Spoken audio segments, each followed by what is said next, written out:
నమస్తే, welcome to prime time. నేను Rajeshwari. BRS హయాంలో ప్రవేశపెట్టిన సంక్షేమ పథకాల్లో అవినీతి జరిగిందని సీఎం రేవంత్ రెడ్డి ఆరోపించారు. గొర్రెల పంపిణీ స్కామ్లో 700 కోట్ల రూపాయల అవినీతి జరిగిందని ఏసీబీ నివేదికలు వచ్చాయన్నారు. తెలంగాణ చేనేత కార్మికులను మోసం చేసి గుజరాత్ నుంచి కిలోల లెక్కన చీరలు తీసుకొచ్చి మహిళలకు పంపిణీ చేశారని ఆరోపించారు. తెలంగాణ ఆడబిడ్డల ఆత్మగౌరవాన్ని సైతం బీఆర్ఎస్ దెబ్బతీసిందని విమర్శించారు. ఆనాడు కాంగ్రెస్ పార్టీ అద్భుతంగా ప్రపంచానికే ఆదర్శంగా ఉండే ఔటర్ రింగ్ రోడ్డును నిర్మిస్తే లక్షల కోట్ల రూపాయల విలువైన ఔటర్ రింగ్ రోడ్డును పల్లి బఠానీలకు అమ్ముకున్నట్టు 7,000 కోట్ల రూపాయలకు అమ్మి తెగనమ్మి గొర్రెల పథకము ఎన్ని గొర్రెలు ఇచ్చిండ్రో ఎన్ని గొర్రెలు ఉన్నాయో ఇవాళ మొత్తం లెక్కలు తేలినాయి. గొర్రెల మీద ఏసీ బోళ్ళు ఊరికి అట్లా మీద ఇట్లా తడిమి చూస్తే ఆల్రెడీ 700 కోట్లు గొర్రెల పేరు మీద దిగమింగినరని చెప్పి ఈరోజు రిపోర్ట్స్ వచ్చినాయి. కేసీఆర్ కిట్టులో ఏం అవినీతి జరిగిందో వారు కోరుకుంటే విచారణకి ఇద్దాం, దాని మీద కూడా పోదాం. ఇదే కాకుండా గొప్ప పథకం అని చెప్పిన బతుకమ్మ చీరలలో జరిగిన అవినీతి మీద కూడా బతుకమ్మ చీరలు చేనేత కార్మికులకు పని కల్పిస్తున్నాం అని చెప్పి సూరత్ వెళ్ళి కిలోల కింద చీరలు తీసుకొచ్చి ఆడబిడ్డల్ని మభ్య పెడితే ఆడబిడ్డలే బయటకు వచ్చి తగులబెట్టిర్రు. అవి ఏడగడుతురు వ్యవసాయ పొలాలలో పిట్టలను బెదిరించడానికి బతుకమ్మ చీరలు కడుతురు. ఆడబిడ్డలు ఎవరు కట్టుకోలే అధ్యక్ష. మాజీ సీఎం కేసీఆర్ కు రంగారెడ్డి జిల్లా ఏం పాపం చేసిందని ప్రశ్నించారు సీఎం రేవంత్ రెడ్డి. రంగారెడ్డి జిల్లా ప్రజలను కేసీఆర్ మోసం చేశారని ఆరోపించారు. ఈ ప్రాంత భూములను అమ్ముకున్నారని విమర్శించారు ఆయన. రంగారెడ్డి జిల్లా భూములను అమ్ముకొని కనీసం అభివృద్ధి చేయలేదన్నారు రేవంత్. రంగారెడ్డి జిల్లాను ఎడారిగా మార్చడానికి మెదక్ జిల్లా వరకు నియంత్రించి ఇవాళ 3,000 టీఎంసీలు గోదావరి జలాలు సముద్రంలో కలుస్తుంటే సముద్రంలోనైనా గోదావరి జలాలు కలవాలి కానీ చేవెళ్ళకు కానీ వికారాబాద్ కానీ తాండూరు కానీ పరిగికి కానీ కొడంగల్కు కానీ గోదావరి జలాలు ఇవ్వద్దని కుట్ర చేసి ఇదే ఈ రోజు అక్కడ కూర్చున్నోళ్ళు ఆ ఎల్ల అర్ధాంతరంగా అసంపూర్తిగా ఆపిన పనులను పరిశీలించడానికి మనం పోలేదా అధ్యక్ష? చేవెళ్ళ చౌరస్తలో శిలాపలకం ముందర మనం నిరసన తెలపలేదా అధ్యక్ష? ఏం పాపం చేసింది అధ్యక్ష రంగారెడ్డి జిల్లా? రంగారెడ్డి జిల్లాలో భూములు అమ్ముకుంటారు, రంగారెడ్డి జిల్లాలో ఉన్న ఆస్తులు అమ్ముకుంటారు. ఇవాళ చేవెళ్ళ ప్రాజెక్టును మొత్తం నిర్వీర్యం చేసి ఇంకా సిగ్గు లేకుండా వీడికొచ్చి మేము ఎలుగబెట్టినామని ఇవాళ వీడికొచ్చి మాటలు చెప్తుండ్రా. కేసీఆర్ కు పాలమూరు జిల్లా వాసులు ఏ అన్యాయం చేశారని సీఎం రేవంత్ రెడ్డి నిలదీశారు. మహబూబ్ నగర్ ప్రజలు కేసీఆర్ ను నెత్తిన పెట్టుకుని మోసారని, అయినా పాలమూరు ఎత్తిపోతల ప్రాజెక్టును పూర్తి చేయలేదని విమర్శించారు ఆయన. పాలమూరును అన్ని విధాలుగా అభివృద్ధి చేస్తాడని పార్లమెంటుకు కేసీఆర్ ను పంపిస్తే అస్సలు పట్టించుకోలేదని ఆరోపించారు సీఎం రేవంత్. భుజాల మీద మోసి పార్లమెంటుకు పంపిస్తే తెలంగాణ రాష్ట్రం వచ్చిన తర్వాత వచ్చిన తెలంగాణ రాష్ట్రానికి మొట్టమొదటి ముఖ్యమంత్రిగా వారి బాధ్యత ఏంది అధ్యక్ష? పాలమూరు జిల్లా ప్రాజెక్టులు పూర్తి చేయొద్దా అధ్యక్ష? ఈ రోజు కూడా ఉమ్మడి రాష్ట్రంలో ఏ అన్యాయం ఏ నిర్లక్ష్యానికి పాలమూరు జిల్లా గురైందో, మా తట్టపని పారపని వలస బతుకులు ఎట్లున్నాయో బీఆర్ఎస్ పార్టీ అధికారంలోకి వచ్చిన 10 ఏళ్లలో అంతకంటే దారుణంగా తయారైనవి. ఇవాళ 10 ఏళ్ల తెలంగాణ రాష్ట్రంలో కూడా అదే కల్వకుర్తి, భీమా, నెట్టంపాడు, కోయిల్సాగరు, పాలమూరు, రంగారెడ్డి ఎత్తిపోతల, సంగంబండ, రాజోలి బండ, జూరాల ఏ ప్రాజెక్టు కూడా ఈ 10 సంవత్సరాలలో దాదాపుగా 17.5 లక్షల కోట్లు అప్పులు లెక్కలైతే 20 లక్షల పైన కోట్ల రూపాయలు ఖర్చు పెట్టినా మా పాలమూరు జిల్లా ప్రాజెక్టులు పూర్తి కాకపోవడానికి వీళ్ళ దుర్మార్గం కారణం కాదా? ప్రజలకు మంచి చేయాలన్న ఉద్దేశంతో అన్ని వర్గాల సంక్షేమాన్ని ఆలోచించి బడ్జెట్ కేటాయింపులు చేశామన్నారు deputy CM Bhatti. Assembly budget సమావేశాల్లో విపక్షాల విమర్శలకు కౌంటర్ ఇచ్చిన భట్టి చర్చ ప్రారంభం నుంచి బీఆర్ఎస్ నేతలు విమర్శలు చేయటమే పనిగా పెట్టుకున్నారన్నారు.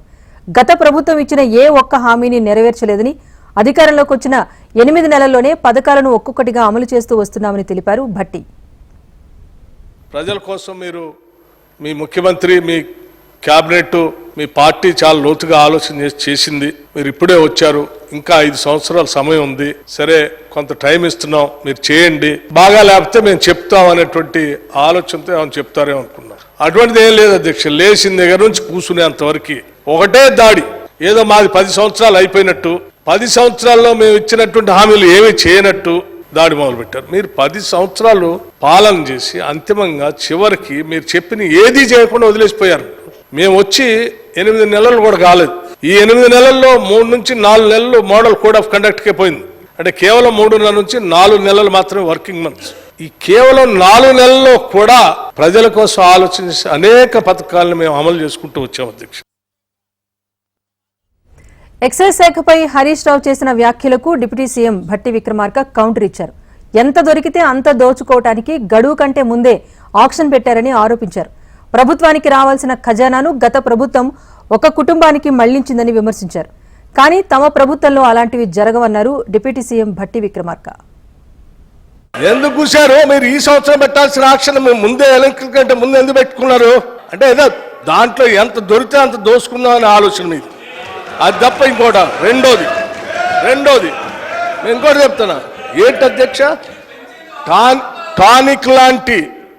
టానిక్ లాంటి షాప్స్, దుకాణాలు పెట్టి ఆక్షన్ ద్వారా స్పష్టంగా ప్రభుత్వానికి రావాల్సిన ఆదాయాన్ని ప్రభుత్వానికి రానియకుండా సంబంధం లేకుండా అడ్డగోలుగా మీరు లైసెన్సులు ఇచ్చి టానిక్ లాంటివి పెట్టి ప్రభుత్వానికి రావాల్సిన ఆదాయాన్ని కొద్దిమంది కుటుంబాల చేతుల్లో బయటకు చేశారు.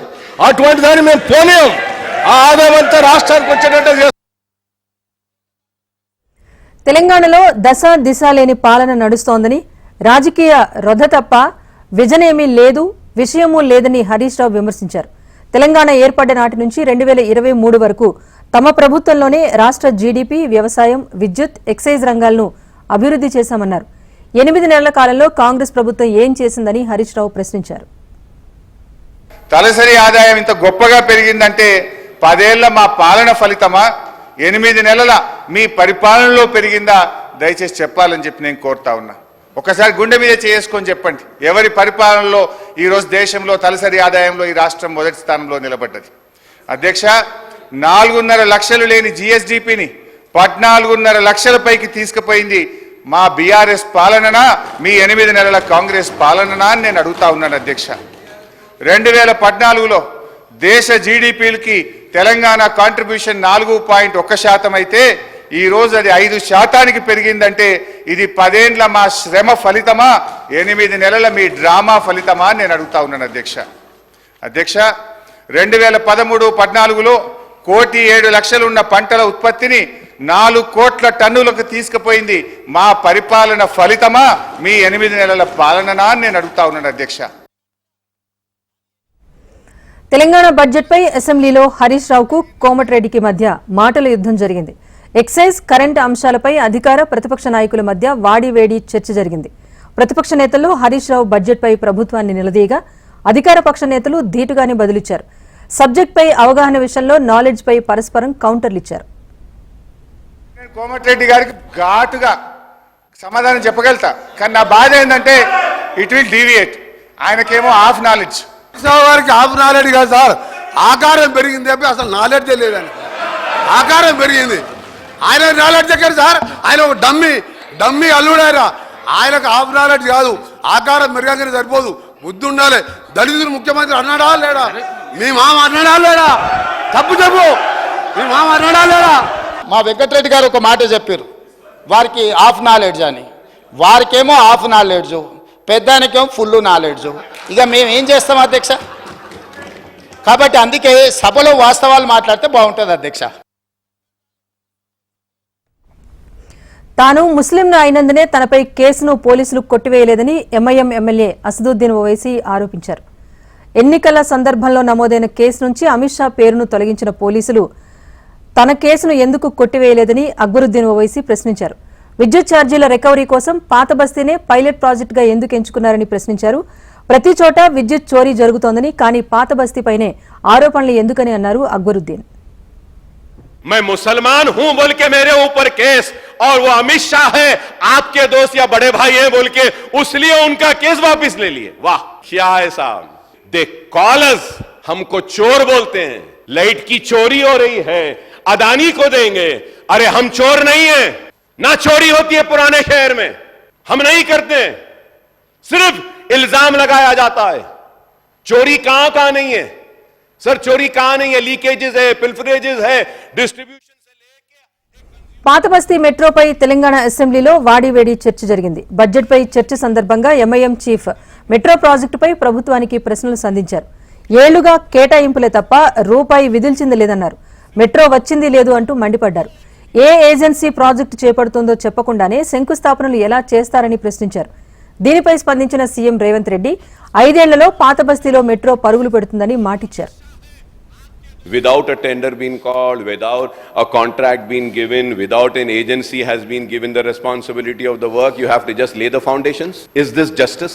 क्या ये इंसाफ है? क्या ये इंसाफ है पुराने शहर के साथ? फाउंडेशन स्टोन रख दिए, कॉन्ट्रैक्टर का आता है ना पता है. L&T says कि whatever amount was given to me was approved for the corridors. I have already spent that amount. I do not have the amount. I am not going to execute the old city corridor. So the question arises कि who is going to execute the old city corridor? Why has the foundation been laid? Why has it been laid? कब तक हमको बेवकूफ बनाया जाएगा? Sir ये सही नहीं है. मगर तेलंगाना बनने के बाद जो सरकार हुकूमत में थे वो लोग L&T से एडजस्ट होकर वो नहीं बनाए तो भी मत बनाओ, आपको हम पूरा दे देंगे बोल के पिछले सरकार ने जो धोखा दिया पुराना शहर को, वो धोखे के वजह से 10 साल तेलंगाना राज्य में पुराने शहर को ये मेट्रो रेल नहीं मिला. हमारा दोस्त का एक ही शक है कि कौन बनाने वाले, पैसे कहां से आएंगे? सर इसीलिए joint venture JV model between central and state government, this is point number 1. The agency is going to take up this work. Joint venture with government of India and as well state government. उसमें 15% government of India का share है, 35% state of Telangana के share है और 45% loan out of FRBM. हम लोग metro rail बनाने वाले हैं अकबर साहब, इसमें हम पक्का प्लानिंग किए. अब बेफिक्र रहो, आने वाले चुनाव से पहले चंद्रायन गुट्टा में मेट्रो में आके आपसे वोट मांगूंगा मैं. ప్రభుత్వ నిధులతో గాడిద గుడ్డు హోర్డింగ్లు పెట్టడం మంచి సాంప్రదాయం కాదని బీజేపీ ఎమ్మెల్యే పాయిల్ శంకర్ విమర్శించారు. తాము సైతం జిల్లాలకు ఎలాంటి నిధులు రాలేదని అలాగే చేయాలా అంటూ నిలదీశారు. ఇక బీఆర్ఎస్ ప్రభుత్వం మాదిరిగానే రేవంత్ రెడ్డి సర్కారు సైతం వ్యవహరిస్తోంది అంటూ ఆరోపించారు. ఆయన ఎన్నికలు అయిపోయాయి కనుక కేంద్ర రాష్ట్ర ప్రభుత్వాలు ఒకరిని ఒకరు సహకరించుకోవాలని సూచించారు. ప్రభుత్వ ఖర్చుతో గాడిద గుడ్డు ఓటింగులు పెట్టిస్తారు. మీకు ఏ రకంగా హైదరాబాద్ నగరంలో తెలంగాణ బడ్జెట్లో సరైన రీతిలో తెలంగాణకు అన్యాయం జరిగిందని మీరు ఒక నిరసన కార్యక్రమం ఆ రకంగా అవమానపరిచే విధంగా జరిగిందో, రేపు రాష్ట్ర బడ్జెట్ మీద కూడా జిల్లాలకు కేటాయింపులు లేవని ఆ రకంగా చేస్తే ఈ ప్రభుత్వానికి ఏమన్నా మర్యాద ఉంటుందా అధ్యక్ష? మేము అనుకోలేదు. ఈ ప్రభుత్వం కేంద్ర ప్రభుత్వంతో గత ప్రభుత్వం తీరే ఘర్షణ వాతావరణం ఏర్పాటు చేసుకొని రాష్ట్రానికి అన్యాయం చేసే విధంగా ప్రయత్నం చేస్తుందని మేము అనుకోలేదు. జలశక్తి శాఖ మంత్రి సిఆర్ పాటిల్తో ఏపీ సీఎం చంద్రబాబు భేటీ అయ్యారు. నీతి ఆయోగ్ భేటీ అనంతరం ఆయనతో ప్రత్యేకంగా సమావేశమై పోలవరం ప్రాజెక్టు అంశంపైన చర్చించారు. తాజా ప్రతిపాదనలకు ఆమోదం తెలపాలని కోరారు. వైసీపీ హయాంలో పోలవరం ప్రాజెక్టును నాశనం చేశారని ఆవేదన వ్యక్తం చేశారు. జగన్ చేసిన నష్టాన్ని పూడ్చే బాధ్యత ప్రజలు ఎన్డీఏకు అప్పగించారన్నారు. పోలవరానికి సంబంధించి పాత బకాయిలు ఇవ్వాలని కేంద్రాన్ని కోరామని తెలిపారు. స్వచ్ఛ భారత్ జల్ జీవన్ మిషన్ కు ఇచ్చిన నిధులు వైసీపీ వినియోగించలేదని ఆరోపించారు. దాని నుంచి మళ్ళీ మనం రీబిల్డ్ చేసుకున్నాం. రికవర్ అయ్యే సమయంలో ప్రజలు ఇది చేశారు. సరే ఇతను వచ్చాడు, మొత్తం నాశనం చేశాడు. ప్రజలు దాంతో ఇంకా ఫ్రస్ట్రేషన్కి వచ్చి హిస్టారిక్ విక్టరీ ఇచ్చారు. విక్టరీ ఇచ్చారుగా లాస్ అని చెప్పి అందరం చెప్పాం పోయేసి, అందుకే నమ్మి ఓట్లు వేశారు. ఇప్పుడు వచ్చారు, వచ్చినప్పుడు మా బాధ్యత అవన్నీ చేయడం. అది కూడా ఇది పాత బకాయనే వెళ్తాం, కొత్తగా ఇచ్చింది ఏం లేదు. ఇది కావాలని దాన్ని విశ్లేషించి రాజకీయం చేస్తే కరెక్ట్. వస్తాలు తెలియాలి కదా, వసతి తిరిగి ఏ జవాబుదారితనం లేదా, మనుషులు దగ్గర పెట్టుకొని పని చేయాలి. ఈరోజు ఇక్కడికి వస్తే నాకు ఇచ్చారు, నేను ఒకటి అడిగితే ఆవిడ ఒక విశ్లిస్ట్ ఇస్తాను. ఇది SBMG, మనకంటే 3-4 రాష్ట్రాలు వెనకాల ఉన్నాయి. స్వచ్ఛ భారత్లో ఆ పనులన్నీ ఇస్తే ఒక్క పని చేయాలి. ఇంకొక పక్కన జల్ జీవన్ మిషన్ ₹1 ఖర్చు నేనే డబ్బులు అడగపోతే ముందు మీరు పరిస్థితికి వచ్చేది ఎవ్రీ డిపార్ట్మెంట్ డైవర్ట్ చేశారు. డబ్బులు డైవర్ట్ చేయడం, ఏదంటే చేసేయడం. అంటే ఎక్కడికి పోతున్నాం అంటే ఈయన అడగకూడదు, ఫైనాన్స్ మినిస్టర్ ఇదే పని సిగ్గు లేకుండా మాట్లాడుతున్నారు అంటే అడగకుండా ఉంటారా? ఎన్ని జరిగినట్టు ఇంటికి మీరు సమాధానం చెప్పాలా లేదా? ఎవరు చెప్తారు సమాధానం? ఏలూరు జిల్లాలోని వరద ముంపు గ్రామాల్లో మంత్రులు అచ్చెన్నాయుడు, అనిత, రామానాయుడు, పార్థసారథి పర్యటించారు. సీఎం చంద్రబాబు ఆదేశాల మేరకు ముంపు ప్రాంతాల్లో మంత్రులు పర్యటించి వారి బాగోగులను అడిగి తెలుసుకున్నారు. వరదల కారణంగా దెబ్బతిన్న రోడ్డు, కూలిపోయిన ఇళ్లను మంత్రుల బృందం పరిశీలించింది. మరమ్మతులు చేపట్టేందుకు త్వరితగతిన చర్యలు తీసుకుంటామని ముంపు ప్రాంత ప్రజలకు హామీ ఇచ్చారు. లోతట్టు ప్రాంతాల్లో ఉన్న 240 కుటుంబాలను పునరావాస కేంద్రాలకు తరలించి వారికి ఆహారం, ఇతర సౌకర్యాలను కల్పిస్తున్నారు. ముంపు మండలాల్లో నిర్వాసితులకు అందుతున్న ప్రభుత్వ సాయంపై మంత్రులు సమీక్ష నిర్వహించారు. నిర్వాసితులకు తక్షణ సహాయం క్రింద 2,000 రూపాయలను పంపిణీ చేశారు. ఎన్డీఏ అధికారంలోకి వచ్చాక ప్రజలు సుఖ సంతోషాలతో ఉన్నారని మంత్రి సవిత అన్నారు. 4 రోజులు అసెంబ్లీ సమావేశాలు జరిగినా వైసీపీ నుంచి ఒక్క ఎమ్మెల్యే సైతం రాకపోవడం సిగ్గుచేటని అన్నారు. ఏపీని జగన్ అవినీతిలో కూరుకుపోయేలా చేశారని విమర్శించారు. అసెంబ్లీకి రాలేకనే ఇంట్లో కూర్చుని మీడియా సమావేశం నిర్వహించారని విమర్శించారు మంత్రి సవిత. రెడ్ బుక్ అంటే వైసీపీ నేతలకు భయం పట్టుకుందని విజయవాడ ఎంపీ కేశినేని చిన్ని విమర్శించారు. ఉనికి కోసమే ఢిల్లీలో జగన్ ధర్నా డ్రామాలు ఆడుతున్నారంటూ ఎద్దేవా చేశారు. 36 రాజకీయ హత్యలన్నారు. వివరాలు అడిగితే పారిపోయారని అన్నారు. రాష్ట్రంపై అసత్య ప్రచారం చేస్తే సహించేది లేదంటూ హెచ్చరించారు. రాష్ట్ర అభివృద్ధిని జగన్ ఓర్వలేకపోతున్నారని చిన్ని మండిపడ్డారు. ఏపీ ఆర్థిక పరిస్థితిపై చంద్రబాబు విడుదల చేసింది శ్వేతపత్రం కాదని, సాకుపత్రమని మాజీ మంత్రి బుగ్గన అన్నారు. సూపర్ 6 అంటూ హామీలిచ్చి ఇప్పుడు వాటిని గాలికి వదిలేశారని అన్నారు. తల్లి దీవెన, రైతు భరోసా, పెన్షన్, నిరుద్యోగ భృతి ఎప్పుడు ఇస్తారని ఆయన ప్రశ్నించారు. అసెంబ్లీలో పరిస్థితులు బాగాలేకపోవడం వల్లే తాము వెళ్లటం లేదన్నారు. ఆశలతో ప్రజలందరూ కూడా మిమ్మల్ని ఎన్నుకున్న తర్వాత వాళ్ళ ఆశలన్నీ కూడా మొత్తం నీరుగార్చి నిరాశ చెందే విధంగా మీరు ఈ వైట్ పేపర్ రిలీజ్ చేయడం జరిగింది. ఇది అసలు చూసిన తర్వాత అనిపిస్తుంది ఇది శ్వేతపత్రమా లేదా సాకుపత్రమా.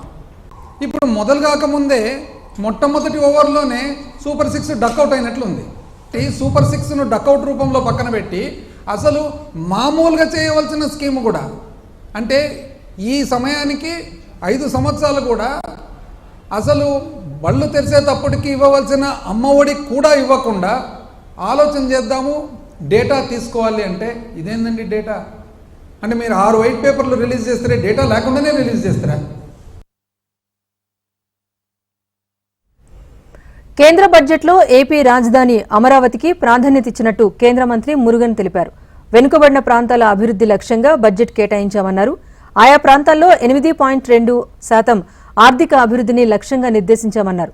తాజా బడ్జెట్లో ఏపీ అభివృద్ధికి 50,474 కోట్ల రూపాయలు కేటాయించారన్నారు. పోలవరం ప్రాజెక్టును సత్వరమే పూర్తి చేసేందుకు కేంద్రం కట్టుబడి ఉందన్నారు.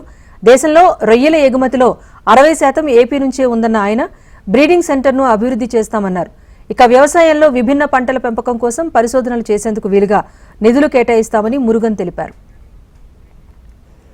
వికసిత్ భారత్ దిశగా అద్భుతమైన బడ్జెట్ను మోదీ సర్కార్ ప్రవేశపెట్టిందని కేంద్ర మంత్రి ప్రహ్లాద్ జోషి అన్నారు. తెలంగాణ పర్యటనలో భాగంగా రాష్ట్రానికి కేంద్రం చేస్తున్న సాయాన్ని వివరించారు. రైల్వే బడ్జెట్లో తెలంగాణకు 5,000 కోట్ల రూపాయలు కేటాయించామన్నారు. 48,000 కోట్ల రూపాయలతో జాతీయ రహదారుల నిర్మాణం చేపడుతున్నామని వివరించారు. సీఎం రేవంత్ నీతి ఆయోగ్ సమావేశాన్ని బహిష్కరించడం సరికాదన్న ఆయన ఏవైనా విభేదాలుంటే తన అభిప్రాయాన్ని సమావేశానికి హాజరై తెలపాలని సూచించారు. కేంద్ర బడ్జెట్లో తెలంగాణకు కేటాయింపులపై రాజకీయ దుమారం రేగుతోంది. కేంద్రం రాష్ట్రానికి మొండి చేయి చూపించింది అంటూ కాంగ్రెస్, బీఆర్ఎస్ విమర్శలు దాడి చేస్తున్నాయి. ఈ నేపథ్యంలో ఆరోపణలపై మండిపడ్డారు కేంద్ర సహాయ మంత్రి బండి సంజయ్. 2,91,00,000 రూపాయల రాష్ట్ర బడ్జెట్లో కేంద్రం నుంచే 1,09,000 కోట్లు వస్తాయన్నారు బండి సంజయ్. గతంలో బీఆర్ఎస్ చేసిన తప్పును కాంగ్రెస్ చేయొద్దని సూచించిన ఆయన రాష్ట్ర అభివృద్ధికి కేంద్ర ప్రభుత్వం కట్టుబడి ఉందని క్లారిటీ ఇచ్చారు. మాజీ మంత్రి కేటీఆర్ హాట్ కామెంట్స్ చేశారు. మీడియా చిట్చాట్లో మేడిగడ్డ పిల్లర్లు కుంగిన ఘటన అంశంలో అధికార కాంగ్రెస్ పార్టీపైన సంచలన ఆరోపణలు చేశారు. వరదలు వచ్చినప్పుడు కూడా ప్రాజెక్టు బాగానే ఉందని, వరదలు లేని నవంబర్లో ప్రాజెక్టు కుంగడమేంటని ప్రశ్నించారు. తన ఉద్దేశంలో కాంగ్రెస్ నేతలే ఏదైనా చేసి ఉండాలి అంటూ ఆరోపించారు కేటీఆర్. తనకు ఈ అనుమానం ఎప్పటి నుంచో ఉందని తెలిపారు. పెద్దపల్లి జిల్లాలోని శ్రీపాద ఎల్లంపల్లి ప్రాజెక్టుకు భారీగా వరద నీరు చేరుతోంది. దీంతో నంది మేడారం పంప్ హౌస్లోని మోటార్లు ఆన్ చేసి నీటిని ఎత్తిపోస్తున్నారు అధికారులు. శ్రీపాద ఎల్లంపల్లి ప్రాజెక్టు పూర్తి స్థాయి నీటి సామర్థ్యం 20 టీఎంసీలు కాగా ఇప్పటికే 17 టీఎంసీలకు చేరుకుంది నీటి మట్టం. పరివాహక ప్రాంతం నుంచి ఎల్లంపల్లి ప్రాజెక్టుకు 13,000 క్యూసెక్ల ఇన్ఫ్లో కొనసాగుతోంది. దీంతో నంది మేడారం పంప్ హౌస్లోని మోటార్లను ఆన్ చేసిన అధికారులు నీటిని గాయత్రి పంప్ హౌస్కు తరలిస్తున్నారు. మరోవైపు నీటి ఎత్తిపోతల ప్రారంభం కాగా ఇంకొక వైపున రాజకీయ యుద్ధం కూడా మొదలైంది. బీఆర్ఎస్ బృందం ఇటీవల ప్రాజెక్టుల పరిశీలన చేపట్టడంతో ప్రభుత్వం కదిలి నీటిని ఎత్తిపోయడం ప్రారంభించిందని చెబుతోంది బీఆర్ఎస్ పార్టీ. అయితే ప్రణాళికాబద్దంగానే నీటిని ఎత్తిపోస్తున్నట్లు చెబుతోంది కాంగ్రెస్ పార్టీ. గోదారమ్మ ఉగ్రరూపం దాల్చింది. వరదలతో ఉరకలేస్తున్న గోదావరి భద్రాచలం వద్ద ప్రమాద ఘంటికలు మోగిస్తోంది. గంట గంటకు పెరుగుతున్న ఉధృతితో భద్రాచలం వద్ద గోదావరి నీటిమట్టం 53 అడుగులకు చేరుకుంది. నదిలో భారీ ఎత్తున ప్రవాహం కొనసాగుతూనే ఉంది. దీంతో 3వ ప్రమాద హెచ్చరిక జారీ చేసేందుకు అధికారులు సిద్దమయ్యారు. గోదావరి మహోగ్ర రూపంతో పరివాహక ప్రాంతాల ప్రజలు భయం గుప్పెట్లో బతుకుతున్నారు. ఇప్పటికే పలు గ్రామాలు జల దిగ్బంధంలో చిక్కుకున్నాయి. వరదల ప్రభావంతో 15 గ్రామాలకు రాకపోకలు స్తంభించాయి.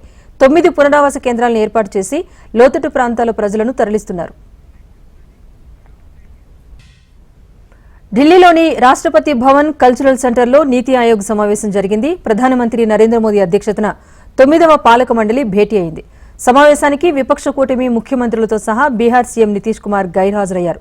భారత్ను అభివృద్ధి చెందిన దేశంగా చేసేందుకు వికసిత్ భారత్ 2047 పై ప్రధానంగా చర్చించారు. దేశం సరైన దిశలో పయనిస్తోందని ప్రధాని మోదీ అన్నారు. 100 ఏళ్లకు ఒకసారి వచ్చే మహమ్మారిని ఓడించామని అన్నారు. భారత్ యువశక్తితో ఉన్న దేశమని, మన మానవ వనరులు యావత్ ప్రపంచానికి ఆకర్షణగా నిలిచాయన్నారు. మన యువతను నైపుణ్యాలు కలిగిన మానవ వనరులుగా మార్చాలని పిలుపునిచ్చారు. అన్ని రాష్ట్రాల సమిష్టి కృషితో వికసిత్ భారత్ సాధించగలమని ధీమా వ్యక్తం చేశారు. నీతి ఆయోగ్ సమావేశంలో ప్రధాని మోదీ రాష్ట్రాలకు పలు కీలక సూచనలు చేశారని సీఈఓ బీవీఆర్ సుబ్రహ్మణ్యం తెలిపారు. వచ్చే 25 ఏళ్లలో వికసిత్ భారత్ సాధించే దిశగా ప్రధాని మోదీ కీలక సూచనలు చేశారన్నారు. ప్రధానంగా 2 అంశాలపై చర్చ జరిగిందన్న సుబ్రహ్మణ్యం 2047 నాటికి వికసిత్ భారత్ సాకారమయ్యే ప్రణాళికపై చర్చించినట్టుగా తెలిపారు. దేశంలో ప్రతి ఇంటికి తాగునీరు, విద్యుత్ వంటి సదుపాయాల కల్పనపై చర్చించామన్నారు ఆయన. రాష్ట్రాలు అమలు చేయాల్సిన ప్రణాళికలపై సూచనలు చేశారన్నారు. The agenda was titled Viksit Bharat and it had 2 major items on the agenda. One was an approach paper for preparing a vision document for Viksit Bharat, and the second is the outcomes of the Chief Secretary's conference which was held in end December, where the theme was ease of living, and certain conclusions were arrived at on 5 sub-themes under ease of living in drinking water, electricity, education, health and land. నీతి ఆయోగ్ సమావేశం జరుగుతూ ఉండగా మధ్యలో నుంచి పశ్చిమ Bengal CM Mamata Banerjee walkout చేశారు. తాను మాట్లాడుతూ ఉంటే మైక్ ఆఫ్ చేశారని మమతా బెనర్జీ ఆరోపించారు. తనపై ఎందుకు వివక్ష చూపిస్తున్నారని ప్రశ్నించారు. చంద్రబాబు ఇతర నేతలు అరగంటకు పైగా మాట్లాడారని అన్నారు. ఇది బెంగాల్కు, ప్రాంతీయ పార్టీలకు అవమానమని మమతా బెనర్జీ ఆగ్రహం వ్యక్తం చేశారు. मैं और एक बात बोला, देखिए मेरे स्टेट के लिए भी आपको कहना है कि आप 3 साल से हमारा 100 दिन का काम बंद करके रखा, अब आवास योजना बंद करके रखा, प्रधानमंत्री योजना बंद करके रखा, अब रोड बंद करके रखा. ऐसे कोई गवर्नमेंट नहीं चलते है. आपको डिस्क्रिमिनेट नहीं करना चाहिए. बोलने के लिए वो 5 मिनट में स्टॉप कर दिया. जब हमारा से बहुत आगे जो बोला है 5 जन, उन लोगों ने कोई 20 मिनट बोला, कोई 15 मिनट बोला, कोई 10 मिनट. పశ్చిమ బెంగాల్ సీఎం మమతా బెనర్జీ చేసిన ఆరోపణలో వాస్తవం లేదన్నారు కేంద్ర ఆర్థిక మంత్రి నిర్మలా సీతారామన్. మమతా వ్యాఖ్యలు తప్పుదారి పట్టించేలా ఉన్నాయని విమర్శించారామె. ఒక్కో సీఎం మాట్లాడేందుకు నిర్దిష్ట సమయాన్ని కేటాయించారని, ఆ సమయం పూర్తయిన వెంటనే అందరికీ చేసినట్టే మమతా మైక్ సైతం కట్ చేశారని అన్నారు. వాస్తవాన్ని వక్రీకరించకుండా ఆమె నిజం మాట్లాడాలన్నారు Nirmala Sitharaman. But it's unfortunate that the Chief Minister of West Bengal, Mamata Banerjee, has claimed that as switching off her mic, which is not true. And it is unfortunate because we were quite happy that she participates in this meeting, puts forth her case, speaks for West Bengal, and as she said in the meeting, she spoke for all the opposition. But even as she was doing it, and we were hearing, as per the procedure, if she is reminded that her time is over, even with the mic on. Russia దండయాత్రతో 2 ఏళ్లకు పైగా యుద్ధ భూమిలో నలిగిపోతున్న యుక్రెయిన్లో భారత ప్రధాని నరేంద్ర మోదీ పర్యటించనున్నారు. వచ్చే నెలలో ఆయన కీవ్ పర్యటనకు వెళ్లబోతున్నట్టుగా సమాచారం. ఆగస్టు 23న మోదీ యుక్రెయిన్కు వెళ్లి ఆ దేశ అధ్యక్షుడు వ్లాదిమిర్ జెలెన్స్కీతో భేటీ కానున్నట్టుగా తెలుస్తోంది. 2022లో యుక్రెయిన్పై రష్యా సైనిక చర్య మొదలుపెట్టిన తర్వాత ప్రధాని మోదీ కీవ్ పర్యటనకు వెళ్లడం ఇదే తొలిసారి. ఇటీవల ఇటలీ వేదికగా జరిగిన G7 శిఖరాగ్ర సదస్సులో భాగంగా మోదీ జెలెన్స్కీ భేటీ అయ్యారు. తీరిక చేసుకుని యుక్రెయిన్లో పర్యటించాల్సిందిగా మోదీని ఆయన ఆహ్వానించారు. ఈ క్రమంలోనే భారత ప్రధాని కీవ్ పర్యటనకు వెళ్తున్నట్టుగా తెలుస్తోంది. ఇదిలా ఉండగా ఈ నెల ఆరంభంలో ప్రధాని మోదీ రష్యాలో పర్యటించారు. 2 రోజుల పాటు సాగిన ఆ పర్యటనలో ఆ దేశ అధినేత పుతిన్తో ఆయన ద్వైపాక్షిక చర్చలు జరిపారు. పారిస్ ఒలింపిక్స్ లో భారత అథ్లెట్ల పతకాల వేట మొదలైంది. 10 మీటర్ల women's air pistol qualification round లో అదరగొట్టిన మను భాకర్ ఫైనల్లో అడుగుపెట్టింది. భారత్ కు చెందిన ఇతర షూటర్లు నిరాశపరిచిన మను భాకర్ మెరిసింది. హంగేరీ క్రీడాకారిణి వెరోనికా మేజర్ 582 స్కోరుతో అగ్రస్థానంలో నిలవగా 580 స్కోరుతో మను భాకర్ 3వ స్థానంలో నిలిచింది. భారత్ కు చెందిన ఇతర షూటర్లలో రిధమ్ సాంగ్వాన్ 573 స్కోరుతో 15వ స్థానంలో నిలిచింది. 10 మీటర్ల విమెన్స్ ఎయిర్ పిస్టల్ ఈవెంట్లో మను భాకర్ ఫైనల్ చేరడంతో పారిస్ ఒలింపిక్స్ లో భారత్ కు తొలి పతకం ఆశ చిగురించినట్టయింది. సామాన్య భక్తులకు వేగంగా స్వామివారి దర్శనం కల్పించడమే లక్ష్యంగా పనిచేస్తామని టీటీడీ అదనపు ఈవో సిహెచ్ వెంకయ్య చౌదరి తెలిపారు. స్వామివారి దర్శనం చేసుకున్న అనంతరం ఆయన టీటీడీ అదనపు ఈవోగా బాధ్యతలు చేపట్టారు. అన్ని విభాగాల అధికారుల సమన్వయంతో భక్తులకు మెరుగైన సౌకర్యాలు కల్పించేందుకు కృషి చేస్తామని చెప్పారు. శ్రీవారి ఆలయ సాంప్రదాయాన్ని కాపాడేందుకు భక్తులకు అంకిత భావంతో సేవలందిస్తామన్నారు వెంకయ్య చౌదరి.